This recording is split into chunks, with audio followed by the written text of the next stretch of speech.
বেজে গেছে ভোট যুদ্ধের দামামা। এবারের বিধানসভা নির্বাচনে নিঃসন্দেহে ভরকেন্দ্র ভবানীপুর, অন্যদিকে নজর রয়েছে নন্দীগ্রামেও। জোড়া কেন্দ্রে একদিকে মমতা বন্দ্যোপাধ্যায়ের বিপরীতে শুভেন্দু অধিকারী, অন্যদিকে শুভেন্দু অধিকারীর উল্টো দিকে বিজেপি ছেড়ে আসা পবিত্র কর। পরপর দুদিন ভবানীপুরে প্রচার সেরে রবিবাসরীয় দুপুরে ঘরের মাঠে প্রচার শুরু করলেন নন্দীগ্রামের বর্তমান বিধায়ক শুভেন্দু অধিকারী। অন্যদিকে বুধবার নিজের প্রচার সফরের দ্বিতীয় দিনে নন্দীগ্রামকে রেখেছেন অভিষেক বন্দ্যোপাধ্যায়। ওই দিন সেখানে কর্মীদের নিয়ে বৈঠক করবেন। আপনারা যত বেশি করে নন্দীগ্রামের দায়িত্ব দেবেন, তত বেশি বেশি ভোটে ভবানীপুরে আবার মমতা ব্যানার্জিকে আমি হারাতে। এদিন আশাদতলিয়ার দুর্গা মন্দিরে পুজো দিয়ে প্রচার শুরু করেন শুভেন্দু অধিকারী। মন্দির থেকে বেরিয়ে খোল বাজিয়ে নাম সংকীর্তন করেন।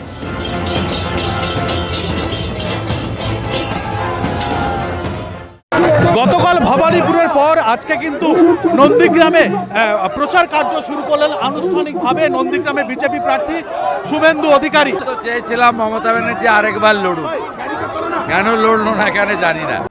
তৃণমূল প্রার্থী পবিত্র করের বাড়ির সামনে দিয়ে মিছিল যাওয়ার সময় চোর চোর স্লোগান তোলেন বিজেপি কর্মী সমর্থকরা। আপনারা মমতা ব্যানার্জি শুভেন্দু অধিকারীর লড়াইকে মমতা ব্যানার্জিকে হারিয়ে আমাকে জিতিয়েছেন। এরপরে যাদেরকে ওরা প্রার্থী করেছে আমি তাদের প্রতি সম্মান রেখেই বলি, ওদেরকে ওদের বাড়ির লোক ছাড়া কেউ চেনে না। আমার বাড়িটাই পুরো নন্দীগ্রাম বিধানসভা, আমি মনে করি 100% আমরা জয়লাভ করব।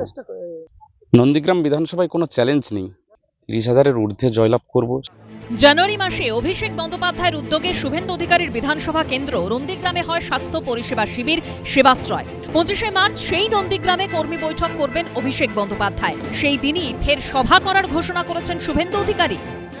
আগামী 27শে মার্চ রামনবমীতে দেখা হবে, আগামী 25 তারিখে কর্মী সভায় দেখা হবে, আর আগামী 30 তারিখ মনোনয়ন জমা দেওয়ার দিন আপনারা সবাই আমার সাথে থাকবেন। এবার শুভেন্দু জানে নন্দীগ্রামে এবার লোডশেডিং হবে না, এবং লোডশেডিং না হলে শুভেন্দু এমএলএ হবে না, সেটা শুভেন্দু নিজেও জানে। তার উপরে পবিত্রকর নন্দীগ্রামে প্রার্থী হয়, একদিকে যেরকম বিজেপির মোরাল ডাউন হয়ে গিয়েছে, শুভেন্দুর কপালে দুশ্চিন্তার ভাঁজ পড়তে বাধ্য, এবং তার জন্যই যেদিনকে অভিষেক ব্যানার্জিকে কর্মী সভা করতে হচ্ছে সেই দিনই শুভেন্দু অধিকারীকেও কর্মী সভা করতে হচ্ছে। কিন্তু ভবানীপুরে যেহেতু বিজেপি ওকে দাঁড়াতে বলেছে, তাই এখন না দাঁড়ালে পরে কর্মী সমর্থক সহ গোটা রাজ্যে বার্তা যেত যে শুভেন্দু পালিয়ে গেল।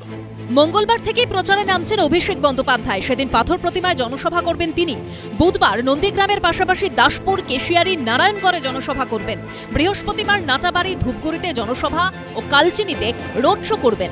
শুক্রবার অর্থাৎ 27শে মার্চ বিনপুর, পাঁশকুড়া পূর্ব, কুলপিতে জনসভা করবেন। এদিকে রবিবার সোনাচূড়ায় শহীদ বেদিতে প্রণাম করে পরিবারের সদস্যদের সঙ্গে দেখা করে তাদের সঙ্গে দুপুরের খাবার খান শুভেন্দু অধিকারী। বিটন চক্রবর্তীর রিপোর্ট, এবিপি আনন্দ, পূর্ব মেদিনীপুর। এবিপি আনন্দ, এগিয়ে থাকে, এগিয়ে রাখে।